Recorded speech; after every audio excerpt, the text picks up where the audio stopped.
y educación, ¿no? Y digamos que ese es el orden cronológico. Nosotros empezamos caracterizando los tipos de conocimientos, el marco que necesitamos para entrar a las teorías sociopolíticas, ¿no? Comprender primero cómo es toda esta construcción de sentido común, porque las teorías sociológicas, las teorías que explican el funcionamiento social, el sentido del Estado, son teorías que son de la ciencia social, y la ciencia social tiene el problema que tienen todas las ciencias, cualquiera de ellas, pero que es mucho más claro en las ciencias sociales, que tiene que ver con poder romper las ideas de sentido común que todos ya tenemos sobre el mundo y la sociedad en la que vivimos, porque las teorías sociales hablan de todas las cosas que experimentamos. Al Estado lo conocemos todos y tenemos opinión. Sobre la escuela tenemos opinión, la experimentamos todos, pasamos por ahí, todos sabemos algo. Entonces empezamos tratando este problema de comprender cómo está construido nuestro sentido común, la importancia que tiene y predisponernos a cuestionar nuestro propio sentido común para poder leer teoría sociológica y diferenciar que cuando estamos leyendo una teoría sociológica estamos leyendo una explicación que se puede discutir y se puede debatir de todas maneras, pero que se debe debatir racionalmente porque esas teorías fueron construidas metodológicamente, observando las regularidades de lo que ocurre en una sociedad, no son las opiniones del autor. Y las nuestras sí son opiniones, que vamos a tener que revisar a la luz de esas teorías. No cambiarlas, pero sí aprender a separar las opiniones, las creencias personales, etcétera, de la ciencia concreta, porque para después pensar la educación como una práctica social que está inmersa en la sociedad y que depende y afecta a todas las otras prácticas sociales, necesitamos conocer esos marcos. Digamos que todas las teorías, las pedagogías, por ejemplo, la escuela tradicional, la escuela nueva de la señorita Olga, que es lo que siempre por lo donde empezamos en el curso de ingreso, Freire, o sea, todas las teorías pedagógicas derivan de alguna de estas concepciones básicas de cómo funciona la sociedad. Son sus supuestos, digamos, ¿no? Y esta materia se llama así porque su función no es pensar la educación adentro del aula, ¿no? Eso es lo que ven en esas otras materias, en pedagogía, en didáctica, política institucional. En ellas trabajan la educación institucionalizada dentro de la escuela. Esta materia, digamos que está más asociada a la práctica de primero, porque su sentido es pensar la educación en sus relaciones con el resto de la sociedad, no en sí misma, como objeto, sino para qué una sociedad educa, por qué las sociedades educan a sus miembros, cómo se organizan para educar y qué efecto produce lo que hacemos nosotros en las escuelas en otros ámbitos sociales. Entonces, para esta segunda parte del año vamos a empezar a hablar de, por ejemplo, de la la relación entre educación y economía y desarrollo económico, educación y desocupación, trabajo,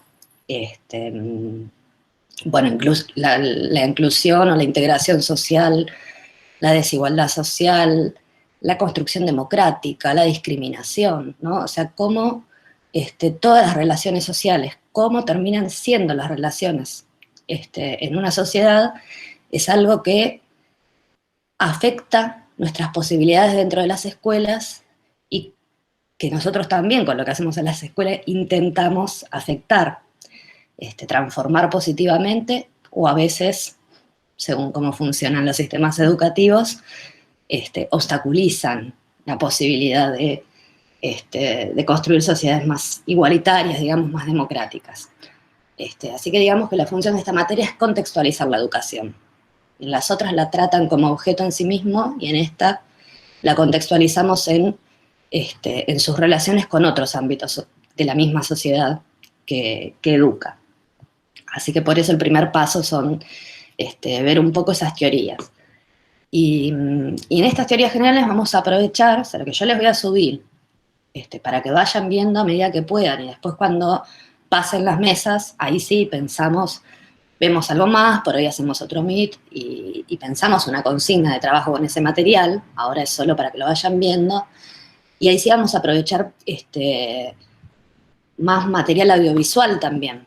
De hecho, vamos a aprovechar algo que sí está pensado para la educación virtual, que son un montón de materiales de UBA 21, ¿no? El CBC, que es un CBC virtual, ese que los chicos pueden hacer cuando simultáneamente con quinto año, si quieren, ir empezando, y que entonces ya está pensado con todos los recursos para esta condición en la que terminamos teniendo clase este año. Así que eso lo vamos a aprovechar, ¿no? Y con profesores que son especialistas. Entonces, más allá de que tengamos los MIT y tengamos alguna clase igual, eso es accesible y va a servir para que teorías que son extensas y complejas podamos verlas una parte a través de lecturas y una parte a través de esas explicaciones, ¿sí? Para alivianar un poco esto de los PDF, de la lectura de celular, que yo las admiro. O sea, cuando empecé este año yo no usaba lentes permanentes. Sí, ya los usaba para leer, ya no veía para leer, pero permanentes no, y ahora, claro, son tantas horas sentada delante de la computadora que cuando me lo saco ya no veo, no es la lectura, no veo nada. No se me acomoda más la vista. Capaz que si voy a dormir, me levanto y un día no toco nada, recupero la posibilidad, pero no, así que, y tengo la computadora. No sé cómo leen del celular. Yo es algo que... Y no tiene reemplazo. Para nosotros la lectura no tiene reemplazo. Podemos hacer cosas menos extensas, pero no hay otro camino. El video solo tampoco, por más que haya explicaciones, no nos reemplaza absolutamente el proceso, digamos, ¿no? El razonamiento que se hace leyendo no es el mismo. No tiene la misma profundidad, no capta la misma atención. Yo creo que es lo más complicado que estamos enfrentando, digamos, desde el punto de vista pedagógico. Lo más complicado son un montón de otras cosas, ¿no? Así que bueno, este sería el panorama. Y voy a tratar de, por lo menos, hacerles un punteo y sí los textos por ahí, armar en el Classroom una publicación, digamos, de materiales para ir subiéndoles ahí, que ya lo vayan teniendo, lo que vamos a ir viendo para adelante, ¿no? Después, cuando armamos la clase, sería la consigna para trabajar, pero que los materiales ya estén ahí para que cada una los pueda descargar, ir leyendo cuando quiere, si algunas lo imprimen, tengan tiempo para imprimirlo en vez de subirlo semana a semana como hicimos hasta ahora. ¿Sí? Eso sería algún cambio en la organización que vamos a tener este cuatrimestre. De lo que venimos trabajando hasta acá, entonces, la verdad que hubo un montón de trabajos, de respuestas, estuvieron bien. Yo por ahí miré algunas cosas de las que ustedes comentaron en la autoevaluación, cuando les preguntaba los contenidos, por ejemplo, qué contenidos les parecía importante por ahí seguir trabajando, revisar. Entonces, sobre eso, lo primero sería tener en claro esto que ya comenté, de que la cuestión de la construcción del sentido común y cómo esas ideas que asentadas, naturalizadas, que aprendimos espontáneamente, ¿no? Todo eso que venimos hablando, siempre es algo recurrente. O sea, a medida que vamos leyendo cualquier autor, cualquier teoría que nos va explicando todos los temas de la materia, y pasan en otras también, es un tema que va a retornar permanentemente, porque cuando queremos interpretar las teorías y debatir esos temas, necesariamente lo que vamos a estar haciendo todos es confrontarlo con nuestro sentido común, con las ideas ya construidas. Y el sentido común tiene, o sea, justamente por todas esas características que fuimos hablando en esas clases, las primeras dos que hablamos de la temática, por ahí no aparece el término, ¿no? Pero esto de haber sido aprendido espontáneamente, de que el sentido común empieza a construirse con las personas que conocemos cara a cara.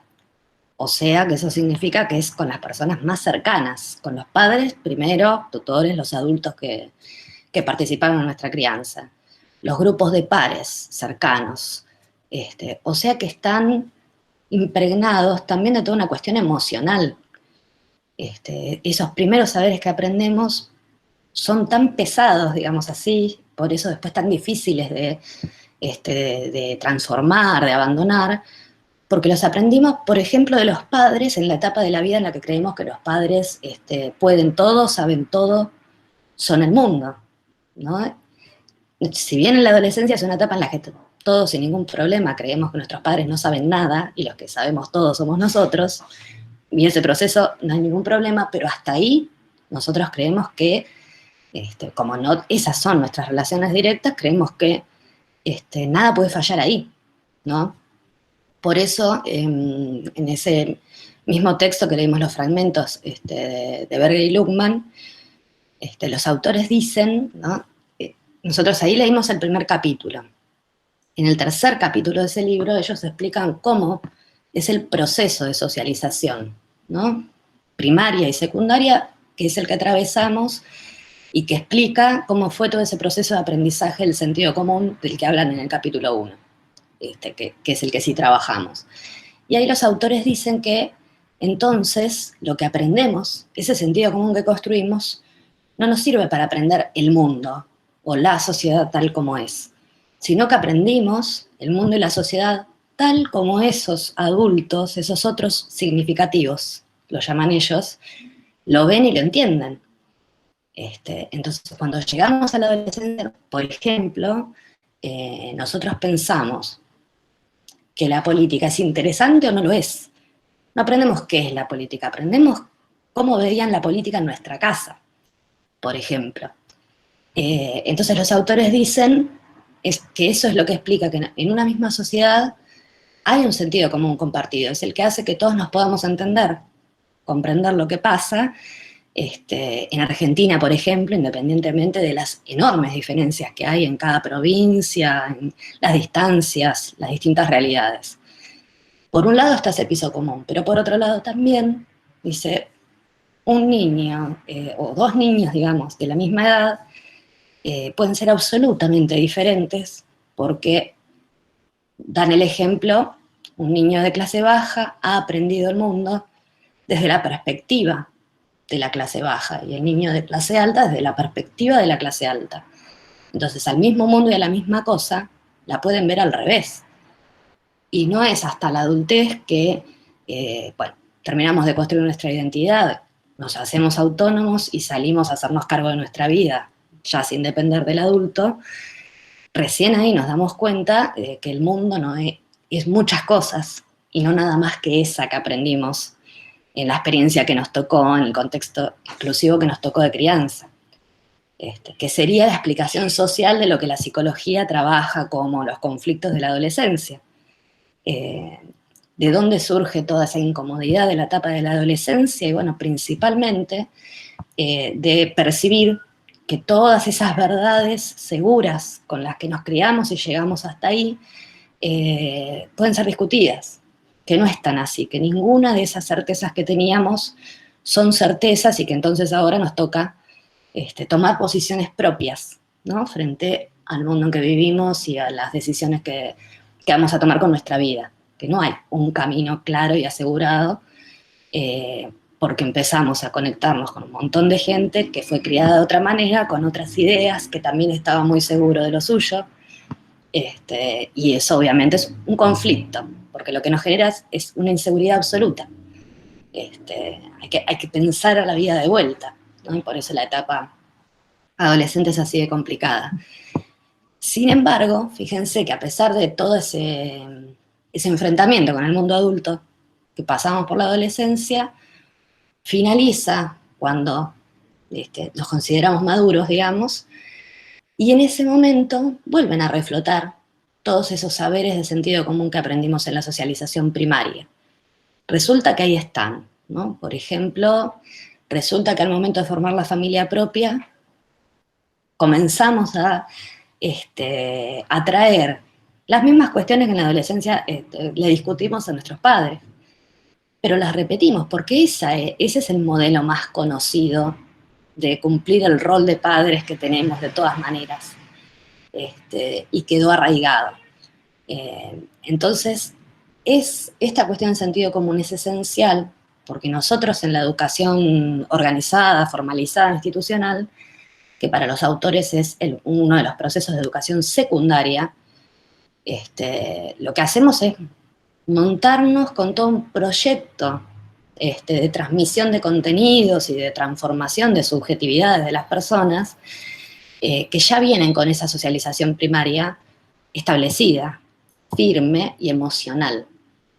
Entonces, cuando hablamos mucho, por ejemplo, de la inclusión en la escuela, respetar la diversidad de los estudiantes, de las culturas de las que vienen, de lo que estamos hablando es de esto, que nuestros niños no son todos iguales porque cada uno ha sido socializado con una particularidad diferente, y que cuando queremos, cuando una sociedad tiene un proyecto colectivo de, por ejemplo, saberes mínimos que quiere que toda su ciudadanía tenga, se va a encontrar con que para algunos chicos el proceso es casi tan natural como el de la socialización primaria, porque lo que les van a decir en la escuela va perfectamente en línea con la crianza y las ideas que tuvo hasta ahí. Pero para otros es un choque absoluto, absoluto. Lo que les vienen a decir, por ejemplo, les viene a transparentar, vamos a tomar un caso extremo, que pertenece a una etnia o a una cultura, a una nacionalidad que es mal vista en la sociedad, que en la sociedad en la que vive tiene connotaciones negativas, ¿no? Como le ha pasado históricamente, por ejemplo, a los chicos de los pueblos originarios en este país. Yo no sé si ustedes ya llegaron a tener un proceso en la primaria, en la secundaria, ya transformado, pero yo fui a una escuela primaria y secundaria donde primero estudiamos todos con los manuales, así que lo que sabíamos era lo que Estrada o Capeluz quería que supiéramos, básicamente, ¿no? La educación era empezar y terminar este manual a fin de año. Y, por ejemplo, el proceso de construcción del territorio argentino lo vimos con teorías como la campaña del desierto. Y cuando yo iba a la escuela, la primaria, todavía las escuelas eran nacionales, ¿no? Dependían del Ministerio Nacional de Educación. No habían sido derivadas a las provincias. Entonces, si bien siempre hubo adaptaciones provinciales, antes había una cantidad de contenidos mucho mayor que ahora, que veíamos de la misma manera en todo el país. Así que imaginémonos que ya de por sí es nocivo que todos 200 años después todavía estuviéramos estudiando que lo que pasó en los territorios de la Patagonia fue el avance del Estado sobre un territorio desierto. Ahora, los niños descendientes de mapuches de la Patagonia recibían ese mismo libro y esa misma educación. Y le estaban diciendo que lo que en su cultura era el sacrificio, la muerte, el genocidio de sus antepasados, lo aprendían de la misma manera. No, eso fue un avance del Estado sobre un desierto, ahí no había nadie. O sea, la negación de la identidad absolutamente, de la existencia de su cultura para el Estado. Por lo tanto, esos niños básicamente lo que aprendieron era qué lugar esta sociedad global a la que pertenecía le daba a su cultura. Y eso es un choque tremendo, ¿no? O sea, toda la dignidad, las costumbres, las prácticas que aprendían en su casa chocaban absolutamente con la escuela. Lo estoy diciendo en pasado y no es que son cosas que ya está, ¿no? Y que las resolvimos en todos lados, ni mucho menos. Solo por poner el ejemplo extremo. Entonces es importantísimo. El ejemplo que estoy dando es de contenidos que trabajamos en la escuela, pero todos sabemos bien que todo lo otro, ¿no? Ese currículum oculto, todo lo otro que no tiene que ver con los contenidos y también hacemos en las escuelas, es todavía mucho más pesado respecto a qué estamos inculcando, ¿no? En nuestras acciones, en nuestros gestos, en nuestras prácticas todo el tiempo. Por poner un ejemplo equivalente a ese, que no tiene que ver con contenidos, por ejemplo, como docentes vamos con todo nuestro sentido común de partícipes de la sociedad en la que vivimos, de que miramos los mismos medios de comunicación, por ejemplo, y es habitual que hablemos, vamos a una cuestión de género, que a las mujeres, a las chicas, se nos diga, como docentes digamos, que se cuiden, que no salgan solas, que no traten, que cuando van a la escuela mejor no crucen esa plaza, que ahí se juntan los chicos. O sea, con la mejor intención del mundo, estamos enseñando en los recreos, en el ratito que nos estamos acomodando, ¿no? Cuando trabajamos un contenido, estamos enseñando que el problema del riesgo es un problema de la mujer, no del hombre. La que es aconsejada para cuidarse es la mujer, que es la que se tiene que cuidar del hombre, pero con naturalidad le enseñamos a la mujer a tener miedo y no al hombre a no provocar ese miedo con sus actitudes igual de naturalizadas, igual de construidas del sentido común. Entonces es un tema, este tema con el que empezamos en realidad es un tema central que va a aparecer en cualquier cosa que hablemos, porque cuando empezamos a tratar científicamente, ¿no? Desde la ciencia social, cualquiera de estas cuestiones, necesariamente encontramos rupturas. Tarde o temprano nos encontramos revisando alguna idea que teníamos, alguna actitud que teníamos, que sin la formación no éramos capaces de verlo, ¿no? Entonces, porque acá el problema es que no es algo que depende de las intenciones. Está naturalizado, es inconsciente, está automatizado. Por eso es difícil salirse de uno para observarse uno y encontrarnos pisando el palito, digamos, con estas cosas. Es bien complejo. Por eso el tema está y vuelve, y va a volver repetidamente. Sobre esa primera clase de los tipos de conocimiento, por ahí, a mí me parece que bueno, por la temática que buscábamos, ¿no? Y el momento en que fuimos haciendo esa clase, por ahí ahora saldrían otras cosas. Pero en ese momento salieron mayoritariamente artículos científicos. O sea, ese tema me parece que es el que trabajamos mejor, ¿no? Identificar todas esas características del conocimiento científico. Y los otros por ahí los tratamos menos, justamente porque no, en las propuestas, ¿no? En las cosas que compartieron, aparecieron un poquito menos. Así que por las dudas vamos a dejar aclaradas algunas cosas de esos otros saberes. Ahí había 4 tipos de saberes. Cada uno de esos saberes, digamos que tienen similitudes entre sí y diferencias entre sí. La principal distinción que ya hablamos, ¿no? Que hacemos entre el sentido común y el conocimiento científico tiene que ver con la existencia o no de un método. Que el conocimiento científico tenga método es lo que nos explica por qué sí es racional, por qué tiene comprobaciones, por qué está obligado a dar pruebas de lo que intenta explicar, por qué es ordenado, sistemático. Todo el resto de sus características depende de que ha sido producido siempre intencionalmente. ¿De dónde surgió un conocimiento científico? De alguna investigación que se diseñó con un método y que se tuvo la precaución de observar cuidadosamente, seguir los pasos de ese método, tanto para investigar primero como para corroborar y revisar después el resultado de la investigación. Esa es la principal distinción con el sentido común, que lo que hemos estado diciendo es que jamás podremos hacer eso porque ni siquiera tenemos muy bien claro, no es consciente cuándo se construyó una idea que tenemos, con cuál de las experiencias que nos tocó atravesar, desde cuándo es que sabemos algo sobre ese tema.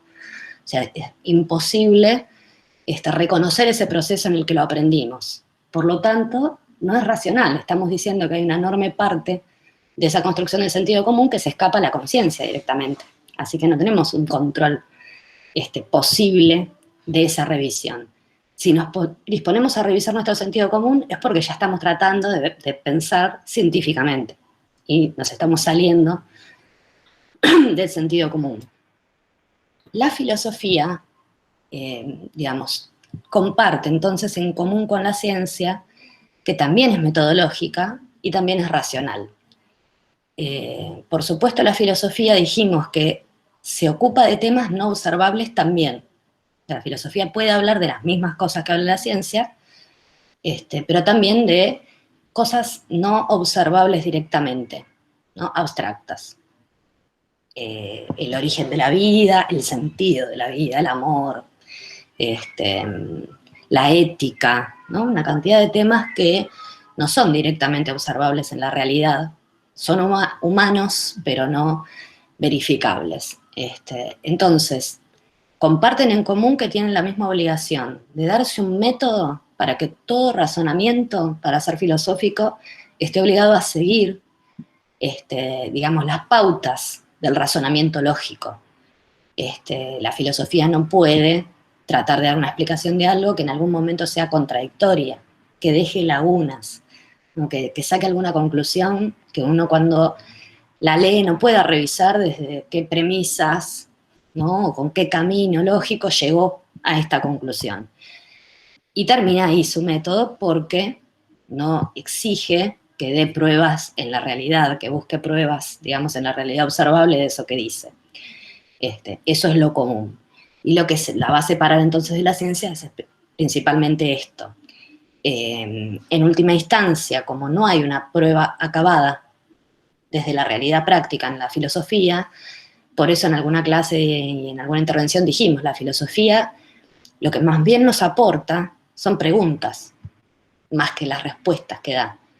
Lo importante de la filosofía es que se vuelve a acercar una y otra vez desde distintos enfoques al mismo tema, y cada vez que se acerca nos plantea una pregunta más completa, más interesante, ¿no? Que nos deriva a nuevas reflexiones sobre las mismas cosas importantes que ninguna es nueva, digamos, ¿no? El que filosofa hoy, filosofa sobre los mismos temas que los griegos del siglo IV a.C., porque son los grandes problemas humanos que no cambian, son humanos, universales, no dependen de cómo vivimos en un momento determinado la existencia de esos problemas.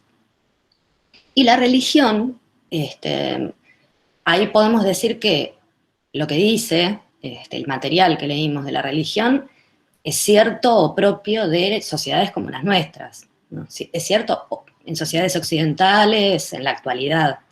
Si nos vamos al mundo oriental o a otras épocas del occidente, no sería exactamente lo mismo lo que diríamos. Porque la religión en el occidente es muy extendida, se extiende principalmente un tipo de religión de todas las que existe, que son las religiones monoteístas, ¿no? Y antropomórficas, o sea, las religiones que representan el origen desde una idea de un solo Dios, no de multiplicidad de dioses, que de algún modo es un modelo de hombre. El Dios lo pensamos, lo imaginamos como un hombre perfecto. Por eso no es hombre y es Dios, porque el hombre no es perfecto, y Dios sí. Por eso es posible pensar todas las características que le dimos al conocimiento religioso. Como depende de un solo ser perfecto, entonces tiene las verdades que le son reveladas al hombre de alguna manera a través de esos escritos sagrados, y hay metáforas de esas revelaciones diferentes en cada religión occidental, pero pensemos, por ejemplo, en la escritura de los 10 mandamientos, ¿no? En algún momento aparece esa revelación. Y es indiscutible. Cosa muy distinta, por ejemplo, a la mitología griega o a las creencias de los pueblos originarios americanos, cuyos dioses están más bien relacionados con las distintas fuerzas de la naturaleza.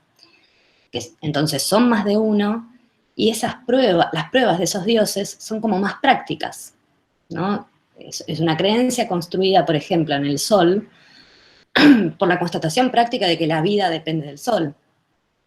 Lo mismo que el agua, ¿no? Las distintas fuerzas. Muy diferente a esta construcción occidental. Y eso por un lado. Y por otro lado, las religiones son parte de la vida cotidiana para aquellos que la practican, ¿no? Se aprenden desde la misma crianza, igualmente inconsciente, o sea, uno se va haciendo partícipe de la religión a través de la familia en un proceso muy parecido al que aprendemos cualquier otra cosa del sentido común. Eso es lo que acerca la religión o el conocimiento religioso al sentido común, lo que hace que tengan en común esta falta de necesidad de dar prueba en la realidad de lo que se dice, es algo que tienen en común. Por sentido común sostenemos las cosas por opinión, por creencia, digamos, porque yo creo en esto, del mismo modo que es una opción de fe y no de la razón creer las verdades de determinada religión que uno practica. Justamente es la creencia y la fe, que es un mecanismo emocional más que racional, que es el vinculado a la ciencia y la filosofía, ¿sí? Por ahí lo que a veces es un poco confuso cuando hablamos del conocimiento religioso es esta cuestión de que no se puede discutir, ¿no? Entonces hacer esa diferenciación. Por supuesto que hay un montón de versiones diferentes, por ejemplo, del origen del hombre en las religiones, porque cada religión tiene la suya, y entre ellas se plantea una discusión, pero no adentro de cada religión. No es discutible. Las verdades son aceptadas por la fe. Y discutir los preceptos sagrados, se entiende, se interpretan en la religión como discutir al propio Dios. Entonces, en el momento que estamos dispuestos a discutir al propio Dios, ya estamos cuestionando, o lo que hemos puesto en cuestión es nuestra creencia en ese Dios. Por eso, dentro de la religión no existe el debate. Por supuesto, lo que sí existe son debates de las interpretaciones que los hombres le dan a esos textos sagrados. Entonces, sin duda hoy la Iglesia Católica como institución ha interpretado algunas cosas de modo diferente de como las interpretaba en la Edad Media. Los mismos textos sagrados, la misma Biblia, los mismos evangelios, han cambiado cosas. Lo que en un momento, una interpretación que en un momento servía de justificación para quemar a las mujeres en las hogueras, o a los científicos que hacían descubrimientos del universo que eran contradictorios con esa explicación del origen del mundo, hoy tiene una interpretación diferente que ha hecho que más o menos la religión católica pudiese convivir con la ciencia moderna, ¿no? Que va a decir que el hombre viene del mono, de una evolución, de un primate, y que no apareció del barro. Cosas que hoy, por ejemplo, se interpretan como metáforas, como mensajes que la religión quiere dar, en otro momento se interpretaban en forma mucho más literal, ¿no? Como si fueran verdades históricas y no religiosas. ¿De dónde surgió el hombre? De Adán y Eva, como una verdad histórica. No como un mensaje contenido en un texto sagrado que nos está queriendo decir algo a la humanidad, sino como una constatación indiscutible, y por lo tanto era, no va a salir el nombre ahora, una herejía hacer investigaciones históricas buscando demostraciones de otras cosas. Así que, evidentemente, las religiones evolucionan, cambian en sí mismas, pero lo que cambia es la interpretación humana de un texto sagrado, que hay algo que sí no se puede hacer, que es venir a decir, por ejemplo, demostrar históricamente que la Biblia no viene de donde creemos que viene. Eso sería un problemón, por ejemplo, para seguir sosteniendo la religión, ¿no? Esa es una gran cuestión. Por eso, si bien es un conocimiento separado, en sociedades como la nuestra, que es una sociedad con mucha práctica religiosa, ayornada, o sea, no significa que todo el mundo va a la iglesia como hace 100 años, pero sí que casi todo el mundo practica alguna religión occidental.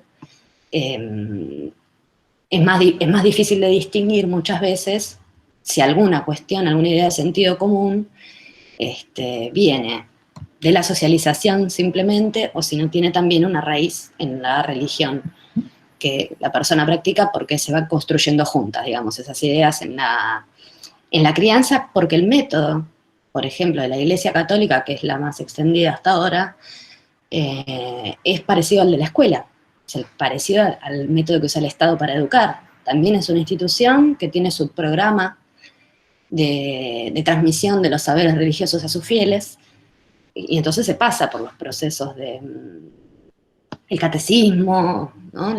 Las ceremonias que asentan y aseguran que el practicante de esa religión conozca ciertos textos, ciertas verdades, ciertas concepciones, rezos, etc. Y eso lo hacen sistemáticamente, con un método no muy diferente al de la escuela, ¿no? Pasar por el catecismo es algo bastante parecido, hay un aula y, ¿no?, de alguna manera es un método compartido en ese sentido. Entonces, digamos, es bastante parte de nuestra vida, la práctica religiosa. Y muy extendida, quiero decir, aunque uno no practique una religión, practique otra, no practique ninguna, todos en una sociedad altamente religiosa tenemos esos conocimientos igual. Conocemos esas prácticas, conocemos las cosas. Tenemos los feriados, por ejemplo, festejamos todos Navidad, aunque no se sea católico. Entonces es parte del sentido común colectivo de la sociedad de cualquier modo, una religión muy extendida, ¿no? Y la religiosidad en sí, o sea, que eso hay que diferenciarlo. La religión es una determinada particular, la religiosidad es la predisposición a tomar alguna creencia sobrenatural, digamos, ¿no? Que en un momento tiene esta instancia en la que va a depender de la fe sostenerla, porque no va a tener una explicación racional en alguna de sus versiones, ¿no? Así que eso también es parte de nuestra construcción del sentido común. Y digamos que hasta hace un tiempo atrás podemos decir que el tratamiento de este tema cerraba acá, ¿no? Pero la omnipresencia de los medios masivos de comunicación hizo necesario pensar que así como las relaciones directas con estos adultos, desde la crianza que venimos hablando, en la escuela y en la religión, nos van conformando como sujetos, no cabe duda que también desde el día cero hay medios de comunicación desarrollando ideas, percepciones de las cosas, modelos de sujeto que también nos están formando. Y de varias maneras, ¿no? Pensemos que hoy existe el canal de YouTube especial para los chicos, en los canales de cable Baby TV, ¿no? Ya está pensado un bebé que todavía se supone que no tiene la atención consciente directa, no importa, ya está pensado cómo llegar desde el medio a todos los segmentos de edad.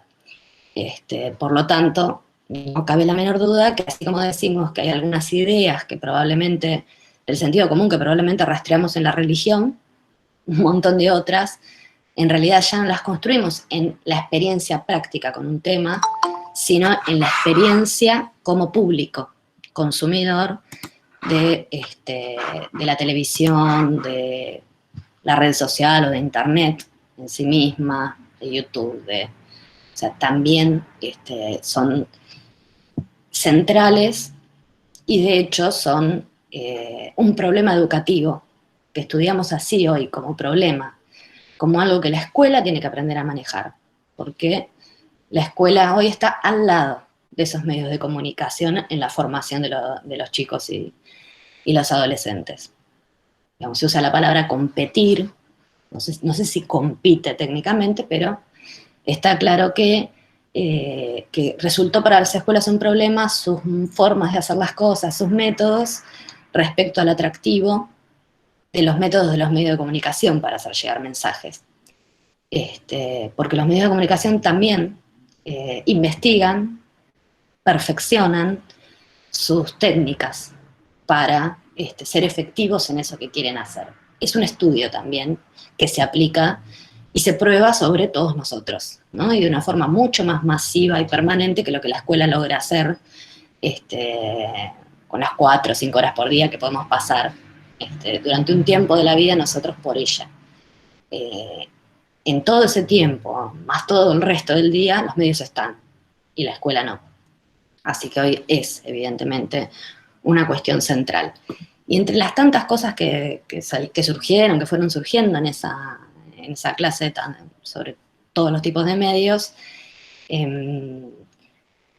digamos, hemos hablado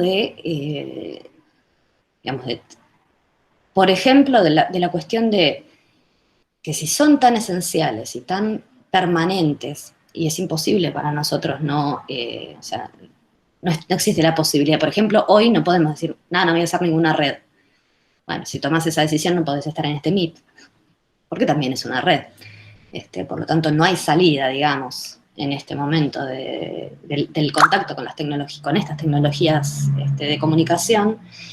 Entonces nos preguntamos si hoy la alfabetización escolar, ¿no? La preparación que en la escuela hacemos para la convivencia social, no debe entenderse también como alfabetización para la relación con los medios de comunicación. Y la alfabetización siempre es un proceso complejo. Como palabra en el sentido común siempre pensamos en aprender a leer y escribir. Y estamos, pero alfabetizar es aprender a leer todo lo que haya que leer. Y yo puedo tener que leer palabra escrita en diversos formatos, digamos, para leer un libro, pero también para leer el diario. Y es más fácil pensarlo, digamos, con el ejemplo del diario o de los sitios de internet. Saber leer el diario no es saber las palabras, es saber qué tengo que leer, ¿no? El famoso leer entre líneas. ¿Qué es lo que tengo que poder interpretar para realmente entender el sentido de ese mensaje que estoy leyendo en un diario? Y lo mismo en lo audiovisual, de esto que me está queriendo decir una película de Hollywood, una novela de las 9, etcétera, ¿no? Porque no es solo, nosotros por ahí usamos ante todo, como tomamos lo de la clase 1, usamos ante todo noticias, pero las ficciones, la música, todo eso que circula en los medios de comunicación son mensajes que leemos, decodificamos, tenemos que interpretar, y que todos tienen un sentido, todos tienen alguna intención, todos han sido emitidos por algo y por alguien, y desde algún lugar, ¿no? Digamos, no tenemos duda que cuando nos alfabetizamos académicamente, hacemos eso, ¿no? Lo que hicimos en la clase 2, especialmente, pero que es una práctica que hay que incorporar permanentemente, es informarnos sobre el texto que estamos leyendo, ¿no? Porque cuando estudiamos leemos siempre así, fragmentos, capítulos, no tenemos el libro en la mano. Entonces necesitamos contextualizar, porque si no sabemos, por ejemplo, de qué país y de qué año es esto que estoy leyendo, va a ser difícil terminar de interpretar por qué contexto le dio sentido a este mensaje de este texto. Y lo mismo los autores, ¿no? Saber quiénes son, a qué se dedicaron, qué trayectoria traen, con qué otras ideas se relacionan aparte de la que en este fragmento que yo tengo enfrente voy a encontrar, porque si no, no puedo terminar de entender. Se sabe que hasta las palabras las podemos interpretar porque están en un contexto, sueltas por ahí. No podemos ni definir una palabra, pero en su contexto la leemos y seguimos de largo perfectamente y la entendimos perfectamente. Bueno, esto es lo mismo. Y con los medios de comunicación pasa igual, pero estos medios masivos son mucho menos transparentes, ¿no? Hemos hecho el ejercicio. No es tan obvio. Hay que ir a averiguar ese contexto. Hoy en día muchas veces no es del todo claro quién es el dueño de un medio de comunicación como empresa, así como tampoco nadie tiene muy bien claro quién es hoy el dueño de Coca-Cola, digamos, es lo mismo. ¿Quiénes son las personas? ¿De dónde surgen? ¿Por qué han invertido en esto? ¿Por qué estas personas decidieron tener un medio masivo de comunicación? Si también tienen otras inversiones, por ejemplo. No es fácil de rastrear, mucho más difícil de rastrear. Un buen libro todavía pasa por un proceso editorial, y si la edición es buena, normalmente en las solapas o en la contratapa tengo toda esta información. Ni siquiera la tengo que ir a buscar. Hay un pequeño perfil del autor, de la colección a la que pertenece el libro, los datos de la primera edición, está todo ahí. Los medios nos obligan a buscar otra cosa.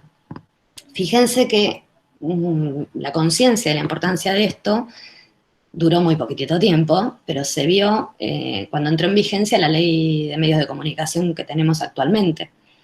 Si se acuerdan un poquito, hubo un tiempo larguito en el que en todos los medios, las radios, los canales de televisión, en algún momento, en los cortes o al principio o al final de los programas, ¿no? En algún momento salía el mensaje que decía cuál es la empresa propietaria del medio, su dirección oficial. O sea, si yo me quiero dirigir a un medio, ¿a dónde lo voy a buscar? ¿A dónde mando una carta? Una citación judicial, por ejemplo, ¿no? Una dirección legal donde esté asentado ese medio. O sea, esa ley de medios obligó a informar esto, que se supiera de dónde viene, ¿sí? Y eso es así porque a veces, sin ese dato, no puedo terminar de entender qué está pasando acá. Un programa, por ejemplo, los canales de noticias extensos, que son 24 horas, ¿no? De cable que existen hace 20 años, antes no había tampoco. Cada programa, por ahí no el noticiero básico o los programas de la tarde, pero cuando empieza a ver los programas especiales, ¿no? El segmento nocturno sobre todo, cada programa tiene sus auspiciantes. Y es importante mirar. Yo voy a mirar un programa donde lo que va a haber es debate político, entrevista a funcionarios, y hay que mirar quiénes anuncian ese programa, cuáles son las empresas que ponen el dinero interesadas en apoyar que ese programa esté en la televisión. Es importantísimo, ¿no? Imaginémonos, vamos a buscar unas situaciones conflictivas actuales. Bueno, hoy, imaginémonos que los hay un montón, programas auspiciados por los grandes laboratorios mundiales. Bayer, por ejemplo.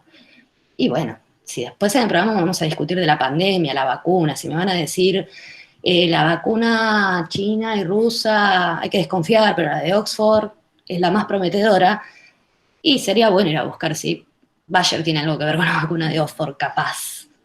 Y entonces decidir que si quiero saber algo de la vacuna rusa, mejor lo busco en otro lado. No es lo que me están diciendo en este programa, porque puede haber alguna intención, un interés que está dirigiendo ese mensaje. Estas cosas, ¿no? Aprender a desconfiar, pero no en el sentido de volverse escéptico, no creer en nada, todo el mundo miente, que es una actitud que tampoco nos sirve para nada, sino justamente habituarnos, tener esta práctica de habituarnos a saber qué datitos son los que necesitamos tener en cuenta para terminar de sacar una conclusión que esté mucho más cercana a la realidad tal como es, que a la realidad tal como se puede estar queriendo presentar desde un interés. ¿Sí? Ese proceso es el que las teorías que leímos en esa última clase nos permiten hacer, ¿no? Nos dan pistas justamente de cómo interpretar los medios, qué hay que mirar, y es lo que intentamos hacer revisando de vuelta esos artículos, que por supuesto lo que hicimos en la clase 1 ya es un primer paso en este mismo sentido, ¿no? Porque en la clase 1, por ejemplo, en algunos casos ya nos habíamos dado cuenta que presentaban conocimientos científicos, por ejemplo, pero que también en el medio deslizaban opiniones personales, no transparentes. O sea, lo que es en realidad la opinión del cronista que escribía o de ese medio, quedaba en el medio de lo que parecía conocimiento científico. Y eso hay que vislumbrarlo también, ¿no? Muchas veces las opiniones toman apariencia de racionalidad, de cientificidad, para ser más creíbles, para presentarse como más creíble, pero cuando las analizas resulta que hay una laguna, una prueba, algo que no está claro, y ahí encontrás que en realidad es una opinión. Así que eso que hicimos ya es un primer paso para leer el medio. Y en la clase 3 lo que buscamos es el por qué. O sea, si eso ocurrió, bueno, a ver por qué. ¿Quién lo escribió? ¿De dónde viene? ¿En qué contexto? Que es lo que nos permitió terminar de contestar esa duda de por qué dicen lo que dicen, ¿no? Pero digamos que es esa la pregunta central de la teoría de los medios. ¿Por qué un medio está diciendo lo que dice con la técnica que lo dice, del modo que lo dice? Y ahí, tal vez, bueno, a mí me parece que la teoría que interpretaron todos correctamente es la de la aguja hipodérmica, ¿no? La primera, esa metáfora aclara mucho las cosas, ¿no? Dimensionar que desde el punto de vista del medio masivo de comunicación, el mensaje que se emite, con esta posibilidad de ser gigantesco, de emitir una vez un mensaje y llegar simultáneamente a una enorme cantidad de población con el mismo mensaje, funcionaría como una inyección en la que el cuerpo no hay nada que pueda hacer para resistir que ese líquido entre. Entonces la metáfora sirve para pensar lo mismo. Ese mensaje se inyecta de una vez y para siempre en las cabezas, digamos, de todo ese público que lo recibió. La imagen es inclusive está un poco violenta, ¿no? Cuando uno se imagina a sí mismo indefenso recibiendo lo que sea, es la misma imagen de la teoría tradicional, de la pedagogía tradicional, ¿no? Es la imagen de la cabeza vacía que alguien viene y la llena. Es exactamente eso, es coincidente y de hecho es una teoría funcionalista que también está detrás de las pedagogías tradicionales. ¿Qué piensa el funcionalismo? ¿No? ¿Por qué se llama así? Es una teoría que cree que la sociedad se organiza en instituciones, varias, la familia, la escuela, el Estado, ¿no? La iglesia, varias instituciones, porque cada una de ellas cumple una función esencial para el orden social. O sea, ¿cuál es el objetivo que no se pone en duda para la teoría funcionalista? Que lo que necesitamos es orden. O sea, obturar el conflicto, las disidencias, porque es peligroso, porque una sociedad conflictiva siempre está en riesgo de estallar. Entonces lo que se debe velar es el orden. Y las instituciones surgirían todas para cumplir el rol que le toca en asegurar ese orden.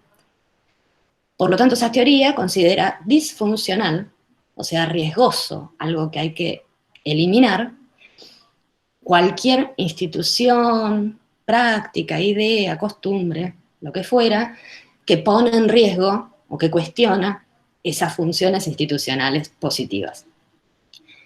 Entonces, con una concepción de ese tipo, de la sociedad en general, el medio de comunicación fue visto enseguida.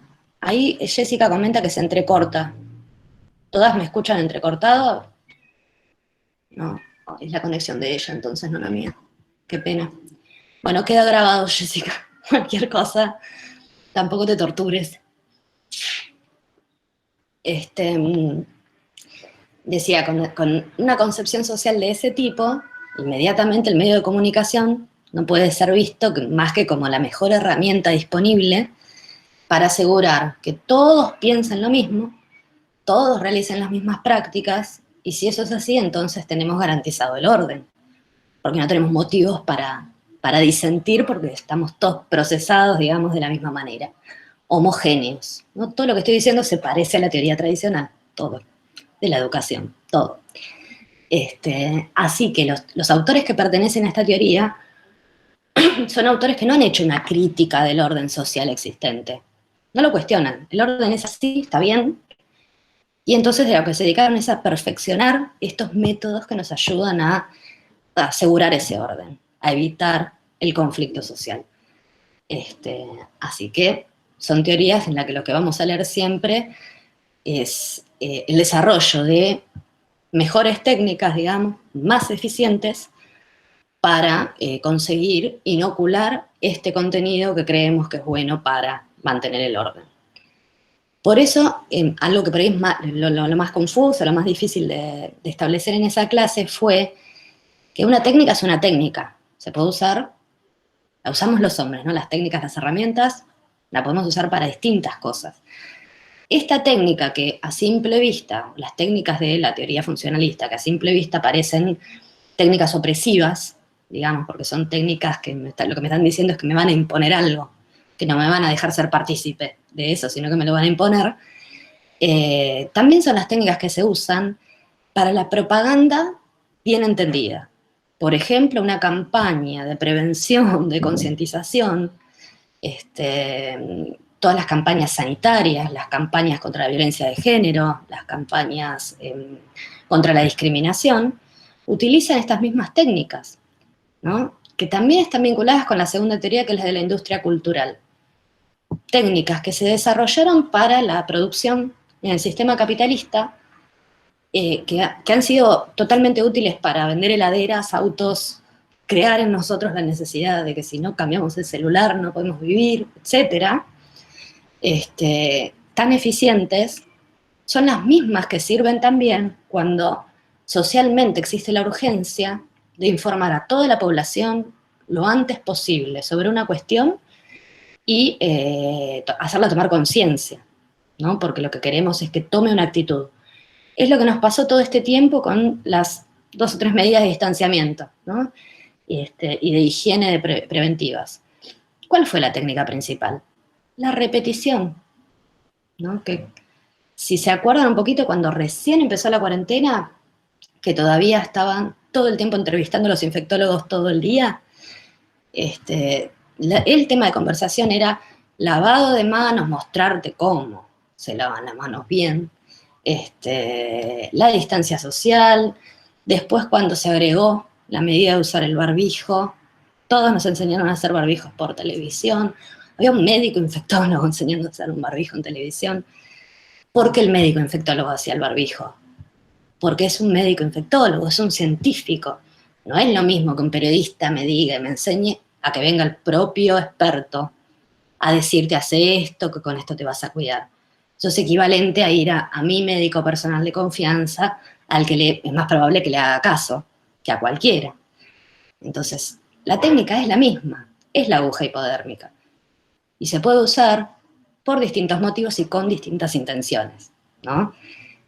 Lo que está claro es que es muy eficiente, o sea, es difícil resistirse, negociar, cuestionar un mensaje que llega envuelto de todas estas tecnologías de comunicación, digamos, estudiadas para llegar con ese mensaje. Y que tienen que ver ante todo con la repetición. Si este es un ejemplo en el que más o menos podríamos coincidir que el objetivo necesario, urgente, es que de golpe aparece una enfermedad nueva y rápidamente los ciudadanos tenemos que tomar precauciones, entonces acordaríamos éticamente con que está bien utilizado. Pensemos otro ejemplo en donde siempre aparecen las técnicas de la industria cultural y de la aguja hipodérmica, que es cuando cada vez que retornamos al planteo del problema de la inseguridad, ahí las técnicas son las mismas. Por supuesto que a lo largo de los años la cantidad, cuanto más pobreza, no porque la pobreza lo cause, no quiero ser confusa en esto, pero cuanto más desigualdad social, más exclusión social hay, más delitos contra la propiedad hay, porque hay más población que no tiene otro medio para garantizar su vida, para empezar. No es eso solo lo que explica, pero hagamos el ejemplo básico. Ahora, el mensaje comunicacional sobre la inseguridad no siempre coincide con los movimientos reales que hay de las tasas, digamos, de delincuencia. Porque tiene varios usos hablar de la inseguridad, digamos, en la televisión. Entonces, ¿cuál es la técnica principal por la cual en los medios se instala en determinados momentos como esencial la discusión de la inseguridad? La repetición también. Prendemos la tele y durante 2 o 3 días vemos una y otra y otra y otra vez la misma imagen de la cámara de seguridad que captó, no sé, como un delincuente le robaba un auto a la señora y se llevaba al nene arriba. Por más que sea el mismo acto y que conscientemente lo sabemos, se va creando en el inconsciente la sensación de que eso pasó 50 veces, no una, que los niños están en riesgo, que todo delito que se está dando en la sociedad tiene ese nivel de violencia que estamos viendo, y entonces terminamos pensando que cuando salga a la esquina van a matar por las zapatillas. Por más que conscientemente ya sepamos, por ejemplo, que bueno, otra vez se están repitiendo, aunque sepamos la teoría y nos podamos dar cuenta, hay un trabajo ahí sobre el inconsciente que es difícil de ser resistido. Y no estamos hablando solo de conformación de sentido común, ¿no? Por eso la gente cree que hay inseguridad. Estamos hablando de formación de actitudes y prácticas, porque por esa creencia la gente hoy no cría a sus hijos en la vereda, en la calle, en la plaza, porque cree que es inseguro, ¿sí? Y eso ha transformado la socialización de las nuevas generaciones, las transformó enormemente. Eso es lo que hace que para un chico también hoy no haya sido tan raro irse a la pieza a conectarse en red con los amigos. Lo hacía igual, lo hacía antes, no lo está haciendo en cuarentena, exclusivamente. Ya tenía esa práctica, ya los habíamos distanciado de sus pares porque los adultos trabajan, no tienen tiempo de ir y venir con los chicos durante todo el día, como en otras épocas, y solos en la calle no. Un niño subiéndose a los 8 años a un colectivo para ir hasta la casa del amigo, yo lo hice. Un niño hoy no lo hace, porque no hay un adulto que tenga la confianza de hacer eso. Y eso, a eso vamos con moldear sujetos, ¿no? Hasta ese nivel los medios de comunicación moldean sujetos. Aún informando sobre aumentos de hechos delictivos, cómo se los informa, produce. O sea, si fuesen informados de otra manera, tal vez nos convocarían a la prudencia, no al miedo, a tener ciertos cuidados cuando nos movemos en la calle, a enseñarles ciertas cosas a los hijos, por ejemplo, para su desenvolvimiento en la calle, pero no a enseñar el miedo o a encerrar. Eso tiene que ver con qué se informa y cómo, ¿no? ¿Por qué mecanismos? Para tomar esos ejemplos.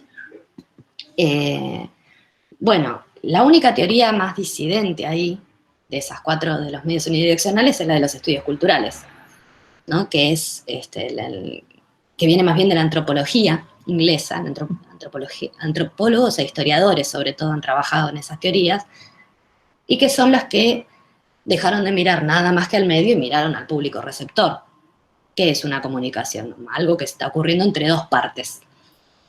Así que se dedicaron a estudiar la otra parte que había quedado afuera de la discusión, que es el público que recibe todos esos mensajes masivos. Y entonces esta teoría se planteó que no podemos pensar que las personas simplemente reciben sin ninguna opción de relacionarse con ese mensaje de algún modo. Establecer una relación, preguntar, confrontar, definir con qué se queda ese mensaje y con qué no. Y eso depende sobre todo del contexto. Digamos que hay una contrapartida. La aguja hipodérmica va a funcionar bien, no solo si el mensaje está bien construido para llegar, sino que precisa también que el público esté dispuesto de determinada manera para que ese mensaje ingrese. Pensemos, por ejemplo, la soledad en la que se va imponiendo, ¿no? Y creciendo en la vida urbana moderna. Las familias son cada vez más chicas, ¿no?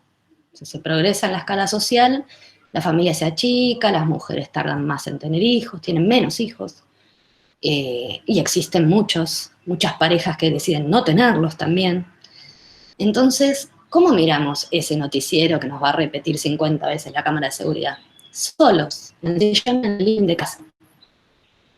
Esos mismos mensajes en otros espacios, en los espacios rurales, donde sigue habiendo familias amplias, por ejemplo, y en otros tiempos, era recibido comunitariamente, con muchas personas sentadas alrededor de una mesa, comiendo, con los amigos, en la casa de un amigo en el que iba a pasar el tiempo todas las tardes y toda su familia, siempre con alguien, y eso es muy diferente. Si yo estoy mirando el noticiero con alguien, seguro, siempre cada cosa que me van mostrando la empiezo a conversar con el que está al lado. Hablo del tema, le presto atención, y cuando empiezo a conversar, me escucho al otro, y ahí es donde más chances tenemos de decir, no puede ser esto que están diciendo cualquier cosa. Ahí es donde podemos, ¿no? Cuestionar, abusar un poquito la mirada.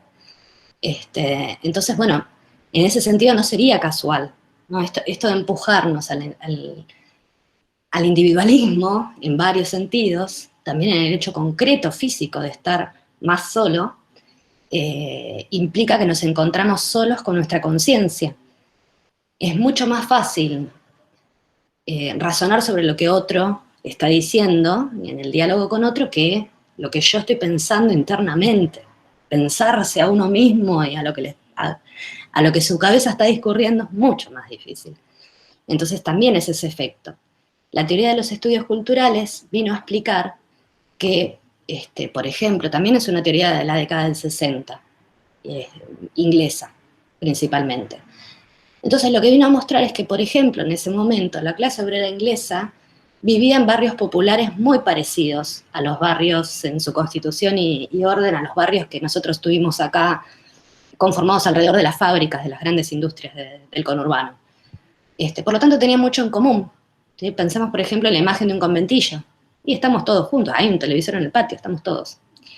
Así consumían los medios los integrantes de la clase obrera. Por lo tanto, ellos decían que el obrero, que no subestimen. Los obreros todos juntos, escuchando un noticiero donde están diciendo que, no sé, para que el país salga adelante tenemos que reducir los sueldos a la mitad, no salen a aplaudir que les van a reducir el sueldo a la mitad. Razonan, piensan, tratan de pensar, ¿por qué nos quieren bajar el sueldo?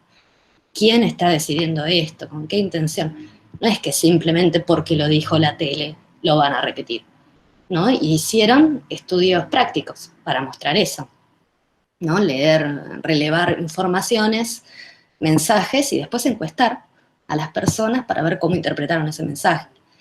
Y mostraban que no siempre va a ocurrir esto de que no podemos negociar los sentidos de ese mensaje o hasta rechazar directamente un mensaje porque nuestra propia experiencia de vida compartida nos enseña que eso que están diciendo no es verdad, que no es así, ¿no? Un ejemplo cercano que tenemos de esto es la imagen que decían de tu heladera es la que dice si te estás empobreciendo o no. ¿Tenés la heladera llena, más llena que antes o no? ¿No? Y entonces ahí estaba la muestra. Toda la gente que sabía perfectamente que ya no podía, por ejemplo, comprarle leche a sus hijos, creía algunas versiones circulantes de que está todo bien y que es mentira, que nos estamos... Y no lo creía. Su vida práctica no se lo permitía, ¿sí? Lo cual no significa que de su propia experiencia práctica no sacar un montón de conclusiones erradas también, porque mi experiencia única y personal no me dice qué pasa en el mundo, es mía. Es una opinión también, pero sí, sí alcanza para pensar que no somos simples repetidores de todo lo que oímos mediáticamente, ¿no? Y finalmente la teoría de Chomsky, la teoría crítica, que era la que estaba en el video es bastante claro, ¿no? Y las propias imágenes son ejemplificadoras del sentido que están diciendo, es como el estudio más práctico, ¿no? Más pragmático de este tema. En vez de enfocarse en los mensajes, en las técnicas discursivas, se enfoca en todo lo que rodea al medio. ¿Qué es? Bueno, ¿quiénes son los dueños? ¿Qué intencionalidades tienen? ¿Y qué cabe esperar? ¿No? Es abstracta la teoría en ese sentido. No habla de determinados tipos de medios. Habla de que en el sistema en el que vivimos, cualquier medio de comunicación que llegara a ser gigantesco, un multimedio poderoso, con un montón de propiedades, y que toman todo el arco mediático, tengan radio, televisión, diario, en todos, ¿no? Los aspectos, transmisión de cable, lo que fuere, si llegan hasta ahí, van a tener un poder tan grande, y a cumplir entonces socialmente un rol tan grande, que no la dejan a cualquiera, y que si existe, necesariamente va a defender algunos intereses y algunas ideas por sobre otras. Entonces, entre otras cosas, podemos pensarlo así. Chomsky lo que está diciendo es, no voy a tener un multimedio gigantesco, que es una empresa enorme, poderosa, con un montón de ingresos, ¿no? De facturación, por ejemplo, que ataque el orden establecido. Si tiene ese lugar de poder gigantesco en la sociedad tal como funciona, va a querer, que la sociedad siga funcionando así. Porque así como es, ellos tienen ese lugar preponderante. Promover una crítica social los pone en riesgo, les arriesga su propio interés y su propia posición. Entonces, ¿qué son en general esos grandes medios? Conservadores. Conservadores del orden que haya, en el lugar donde están, ¿no? Y de las ideas que haya en el lugar donde están. Necesariamente. Hay otros modelos de organización, como el que está pensando Chomsky, ¿no? Que es norteamericano, y obviamente arranca hablando del sistema de medios de Estados Unidos, que es de su pertenencia, y también ahí es más transparente que acá, la forma de funcionar. Vieron que Estados Unidos es mucho más federal que nosotros. Cada estado de Estados Unidos tiene mucha más independencia en las decisiones del gobierno central que las provincias acá, y por lo tanto, lo que tiene Estados Unidos es un sistema de medios donde en cada estado hay un medio gigantesco, ¿sí? Hay 2 o 3 medios de alcance nacional mucho más grandes, que son los que conocemos también desde acá, pero existe esa competencia. O sea, no hay un monopolio único, que es el modelo que tenemos en Latinoamérica. Todos los países latinoamericanos tenemos en cada país una empresa multimediática gigante. O Globo en Brasil, Clarín acá, Televisa en México, Bolivisión, todos tenemos uno y que tienen algunas conexiones económicas entre ellos también, ¿no? Un paquete accionario en común, hay algo ahí. En Estados Unidos, como en cada región hay distintos intereses y distintos poderes, cada región tiene su medio poderoso y como hay tantos, entonces se volvió transparente, ¿no? Este año que van a tener elecciones, y ahora empezaron el proceso de elecciones presidenciales, es bien visible, ¿no? A nadie le cabe duda. La CNN es un medio de comunicación del Partido Demócrata y Fox del Partido Republicano. Lo saben, lo dicen, es transparente, los periodistas que trabajan en esos canales lo dicen, que es un discurso bien diferente a decir que se es independiente, ¿no? Criticar todo el tiempo solo un sector, pero decir que lo haces de la independencia, que ese es el modelo que tenemos nosotros. Obviamente las cosas que pasan hacen que la gente pueda sacar conclusiones y no es que somos todos inocentes con ese discurso de la independencia, pero no es transparente, ¿no? Justamente. ¿Y por qué es al menos esa ventaja? Bueno, cualquier ciudadano norteamericano sabe también, va a pasar lo que hablábamos de las redes. El demócrata probablemente solo mire el canal demócrata para escuchar todo eso que le gusta escuchar, y enfrentarse a todo eso que le gusta enfrentarse y quedarse ahí. Sin embargo, si quiere saber algo, va a mirar un poco el otro canal también, y lo va a hacer con esta conciencia, que sabe de dónde le están hablando en cada canal. Clarito. Qué posición, qué interés puede representar, con qué intereses, no solo políticos, sino económicos, pueden estar vinculados. Tener esa información disponible es la base para interpretar correctamente cualquier mensaje que reciba, ¿no? De esos medios. Y entonces moverse con mayor claridad. Porque tenemos este problema. Por eso digo, el escepticismo no nos serviría para nada. No es que hay que pensar que todo lo que nos dicen es mentira. Lo que hay que pensar es que todo lo que nos dicen tiene una intención. Y eso es inevitable, porque todo lo que yo les estoy diciendo ahora tiene una intención, y todo lo que todos decimos tiene una intención. Entonces, en ese sentido, es mejor transparentarla. Y eso es lo que le exigimos a los medios, ¿no? En todo caso. Y eso es lo que necesitamos aprender y enseñar. Aprenderlo porque si no vamos a ir a la escuela a decir esas cosas delante de nuestros alumnos desde el mayor sentido común, porque lo escuchamos en la tele, y ni siquiera vamos a ser dueños de estar dando ese mensaje intencionalmente. Ni nos dimos cuenta. Las maestras que estuvieron enseñándole a los mapuches la campaña al desierto no querían ir a denigrar mapuches. No fueron a decirles, bueno, voy a cumplir esta función de negar la identidad de los mapuches. A conciencia. O sea, nosotros, con el paso del tiempo, estos desarrollos teóricos nos empezaron a dar herramientas para ser lo más conscientes posibles de los mensajes que transmitimos, ¿no? Digamos que en didáctica aprendemos cuál es la mejor manera de hacer llegar el mensaje que queremos hacer llegar, y en todas estas otras materias, en pedagogía, en esta materia que tenemos la discusión de política de la educación, digamos así, política en el sentido de para qué queremos educar, con qué intención vamos a educar, adquirimos las herramientas para tener en claro qué quiero, tomar posición y entonces saber cuáles son las cosas que me permiten ser coherente con esa posición que estoy tomando, ¿no? Entonces esa sería la motivación por la cual estamos viendo este tema y un poquito estas teorías.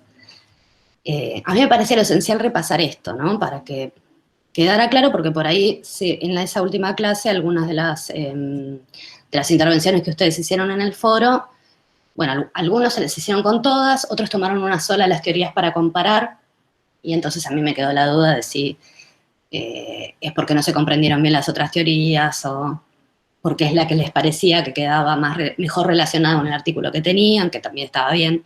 Pero bueno, me quedó la duda. Yo leyendo el foro solo me quedaba con la duda de si todos esos enfoques habían quedado claros,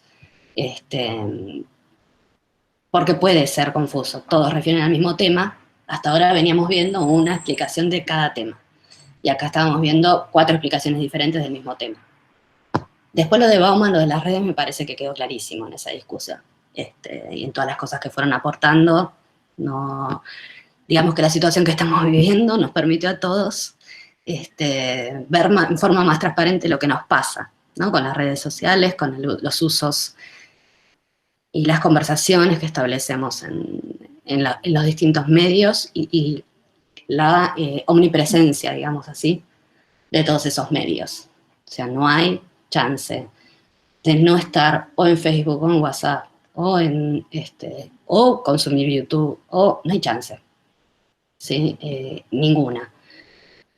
No solo porque así estamos estudiando, así nos comunicamos con un grupo de WhatsApp, así para cumplir obligaciones, sino que en este momento no podríamos estar relacionándonos con nadie, más que los convivientes, si no es a través de de estos medios. Entonces, seguramente ese es un efecto que vamos a ver de acá para adelante, ¿no? Cuando pasan estos grandes problemas colectivos como la pandemia, se transforman las sociedades de una forma bien visible.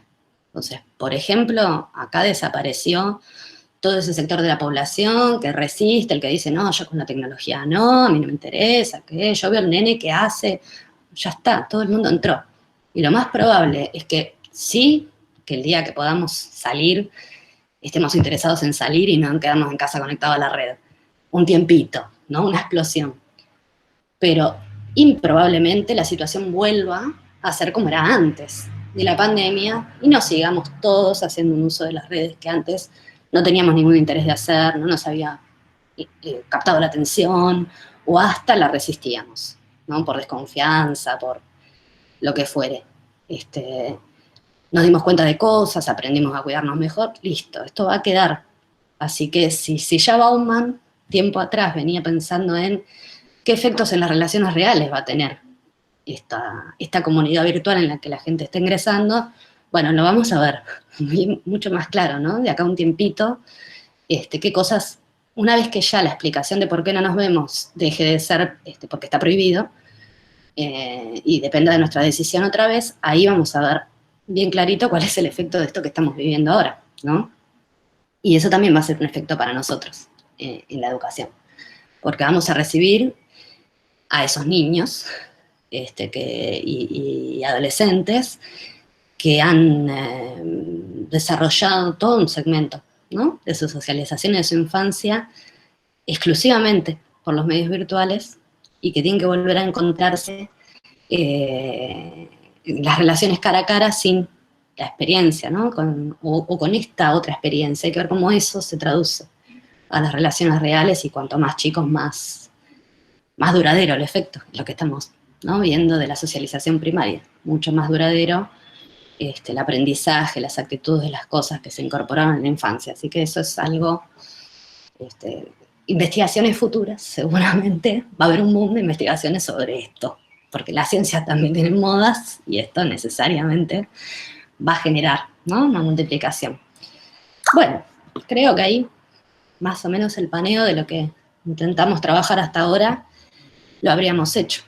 Entonces lo que haría, supongo al final de la semana, porque mañana tengo unas mesas en otro instituto, así que no voy a llegar, seguramente el viernes, les subo al aula, entonces acuérdense de esto, subo el material sin consigna, igual abajo queda el foro armado, pero el foro va a servir para que hagan alguna consulta si necesitan, mientras están leyendo y viendo, consultas de algo que pudieran no entender, alguna duda que se quisieran sacar, pero todavía sin consigna para trabajar con ese material, sino para que cada una pueda ir viendo y leyendo. Y bueno, por el WhatsApp seguramente les avisaré, ¿no? Cuando termine, por lo menos mi participación en las mesas, qué hacemos cuando retornamos a la normalidad de la clase, con qué consignas, si la resolvemos por el foro o hacemos otro meet, ahí vamos viendo según cómo se vaya dando, pero bueno, eso se los aviso por WhatsApp, ¿sí? Pero eso se los digo para que que ninguna se quede con la duda de que ahí se publicó algo que tienen que hacer. Ahora tienen que estudiar y rendir, y yo lo mismo, y yo corregir.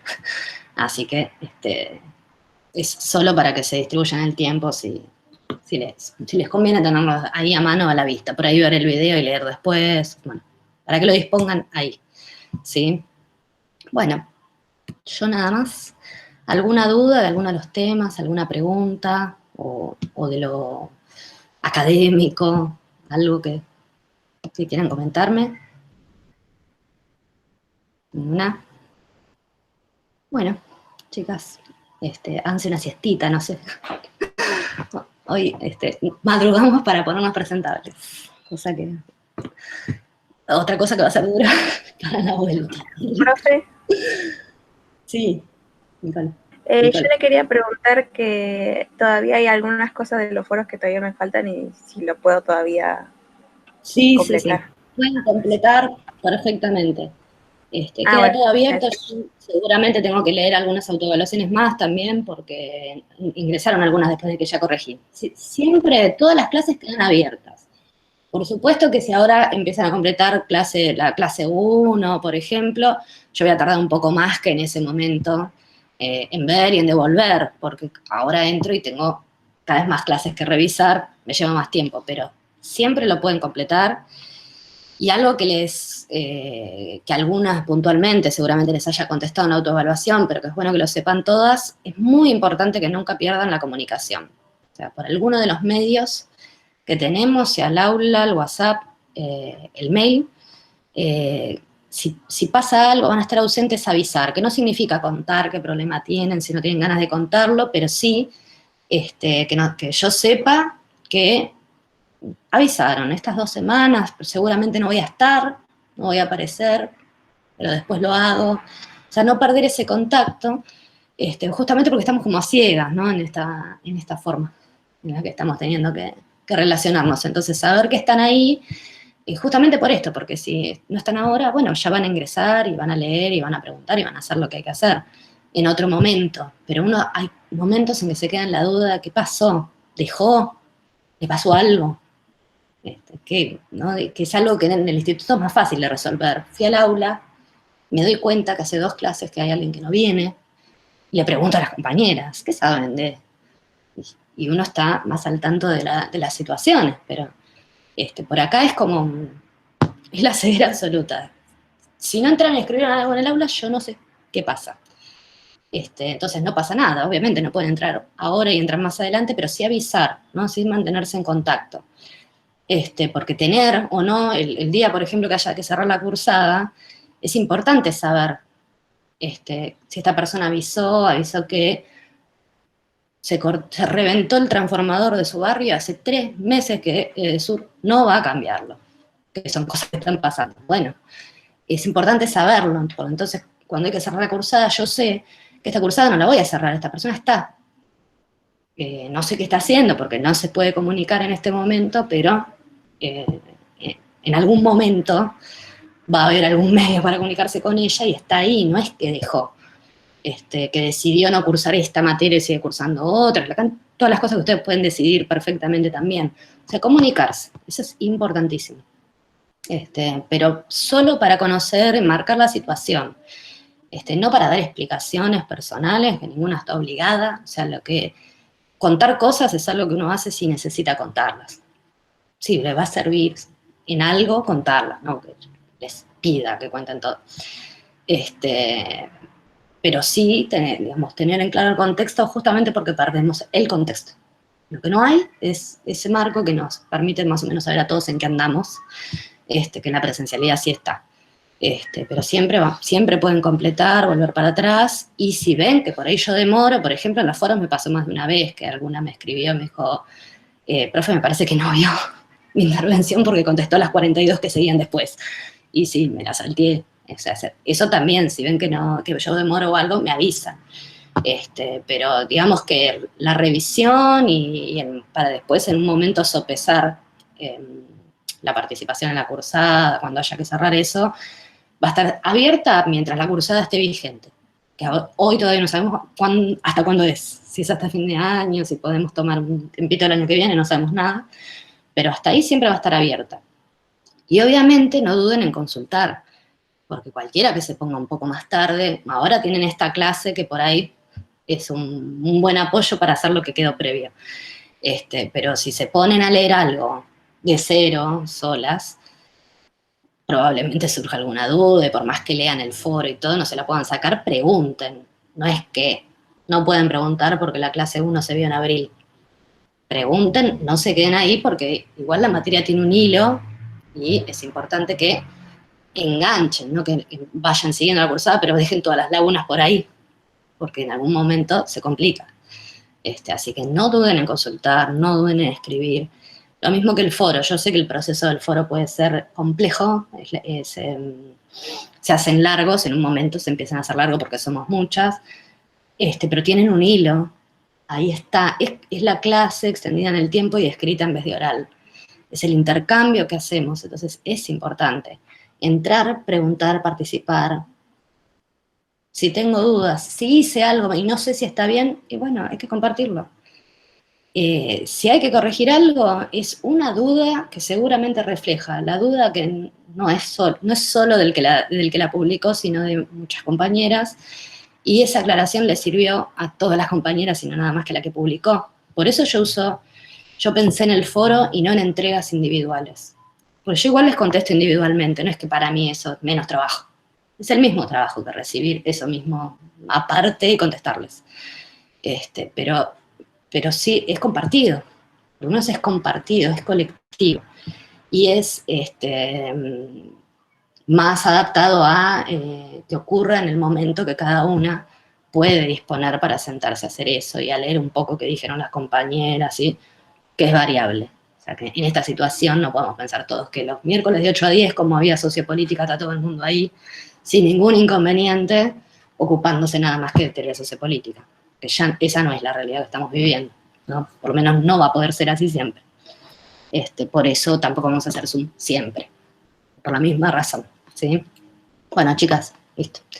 Las dejo libres. Un gusto verlas un poco, hablar un poco. Y esperemos que lo podamos repetir esto y lo antes posible llegar al instituto, ¿sí? Bueno, nos vemos, chicas. Saludos a todas. Gracias. Chao, profe. Gracias por todo. Igualmente, nos vemos, chicas. Chao, profe. Chao.